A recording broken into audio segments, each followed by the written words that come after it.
Welcome back. Now in this video I'm going to be talking about industry and market description, and this is that component on the Cape Entrepreneurship Unit 1 research paper.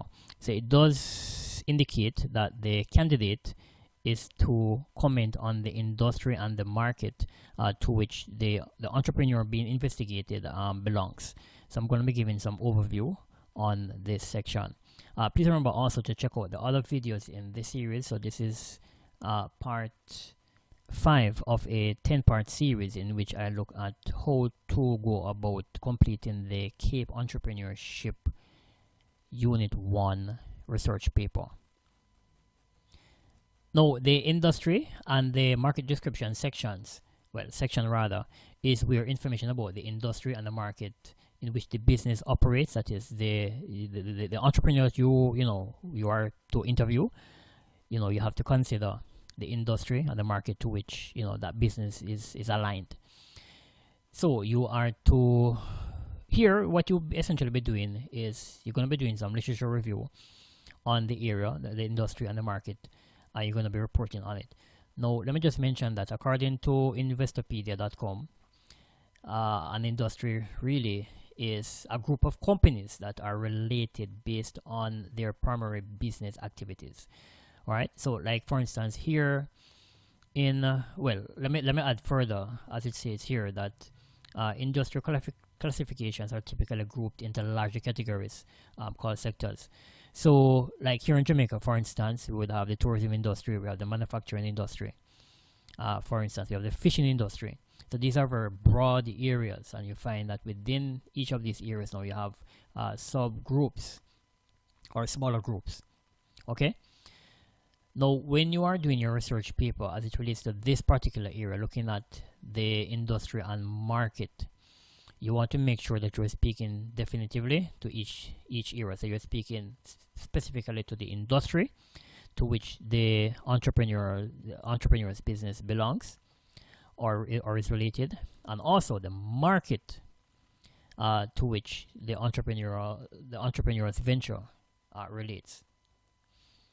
Now the industry information is, as it states here, includes information about the size and the growth of the industry. So you want to speak about how big the industry is.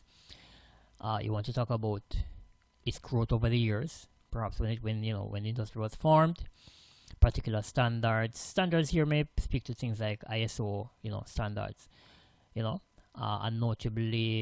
notable events or trends. In addition to that, where the market information is concerned, you may want to include things like the target market, market's demographics, buying and selling habits, and spending patterns.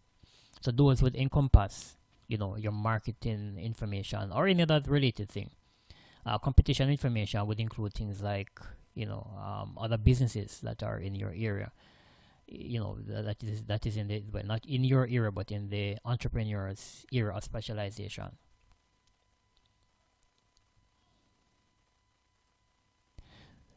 Now further to that, industry trends information is very vital here.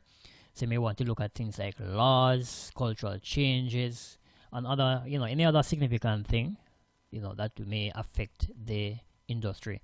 And so here now you're looking at things like regulatory practices, laws, regulations and laws that may have been instituted and which certainly would impact the industry significantly.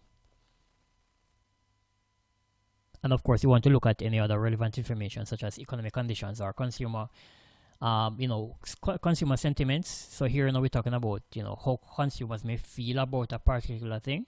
You want to include that information there in the industry. How for instance a particular thing resonates with the customers within a particular area. Think about it. Look at, for instance, we're moving into EV now, which is electrical vehicles. So how do people feel about these vehicles? So that would speak for instance to consumer sentiments. Also this section, which is industry and market description, here you should also provide a comprehensive understanding of the industry and the market.